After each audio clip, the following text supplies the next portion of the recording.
মুসলমান ভাইরারে আমার কথাগুলি দিল দিয়ে বুঝবেন।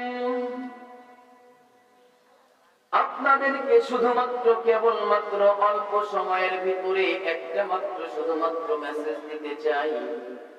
সেটা হলো আল্লাহ পাক রব্বুল আলামিনের এই জমিনে মুহাম্মদুর রাসূলুল্লাহকে কোন ব্যক্তি যদি নবীর আশিক দাবি করতে চায়, নবীর আশিক দাবি করতে চাইলে তার জন্য কি ফর্মুলা, এই কথা বুঝাইতে বলেই একটা মাত্র শুধুমাত্র মেসেজ দিলে বন্ধুরা আমার বুঝবেন।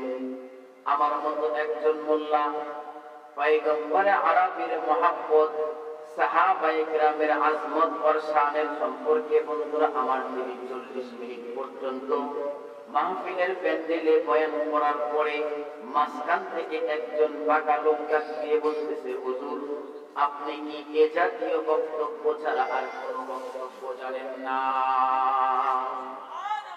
এ কথা বলতেই বন্ধুরা আমার হুজুর ডেকে বলে, কেন কেন, আমি কি, তুমি কি বুঝাইতে চাও?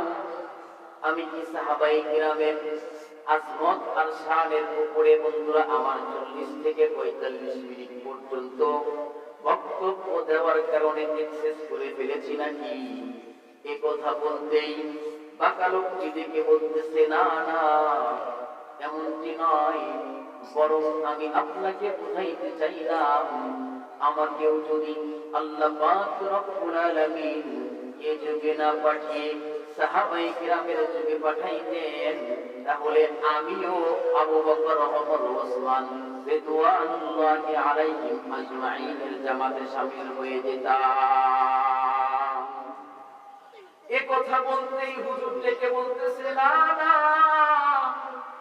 এমন কি হতে পারে না, বরং তুমি যদি আল্লাহ পাক রব্বুল আলামিন তোমাকে যদি সাহাবায়ে কিরামের যোগ্যতা দিয়ে পাঠাইতেন, তাহলে এ জামানায় না পাঠিয়ে আল্লাহ পাক তোমাকে 1450 বছর পূর্বে সাহাবায়ে কিরামের জামানায় পাঠিয়ে দিতেন।